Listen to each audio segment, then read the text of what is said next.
नमस्कार, मैं पूनम शर्मा और आप देख रहे हैं TN News 24 आवाज जुर्म के खिलाफ। तो चलिए देखते हैं आज की खबर में क्या कुछ है खास। भारतीय वैश्य महासभा ने अपनी तादाद के हिसाब से मांगी राजनीतिक भागीदारी, जिसके राष्ट्रीय अध्यक्ष रवि प्रकाश अग्रवाल ने 2027 में कम से कम 100 सीटें दिए जाने की मांग उठाई है। उन्होंने चेतावनी देते हुए कहा कि प्रदेश के विभिन्न राजनीतिक दल वैश्य समाज को उचित प्रतिनिधित्व नहीं देंगे तो वैश्य समाज अपने दम पर चुनाव लड़ेगा। भारतीय वैश्य महासभा का जो गठन किया गया है उसका उद्देश्य ये है कि जो हमारी आबादी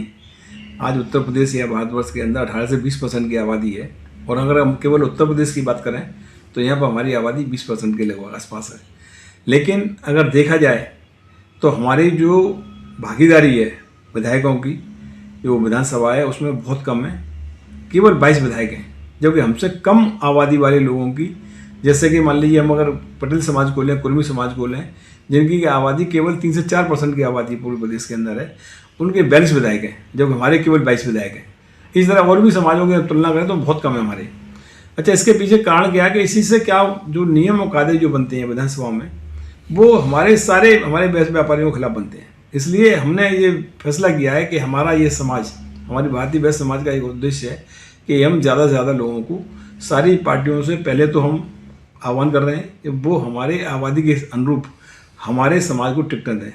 चाहे वो भाजपा हो, सपा हो, कांग्रेस हो, बसपा हो, कोई भी हो। अगर वो देते हैं तो उनका समर्थन हम करेंगे। और साथ ही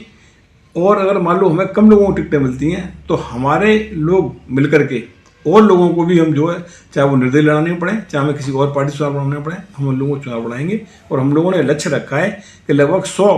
वैश्य समाज के लोग हमारे पूरे प्रदेश के अंदर चुनाव लड़ेंगे, जिससे कि आने वाले समय में हमारे समाज की जो प्रतिनिधित्व है वो हमारे विधानसभा में और वहाँ पर ज़्यादा जाए और हमारे लोगों का उत्पन्न कम से कम।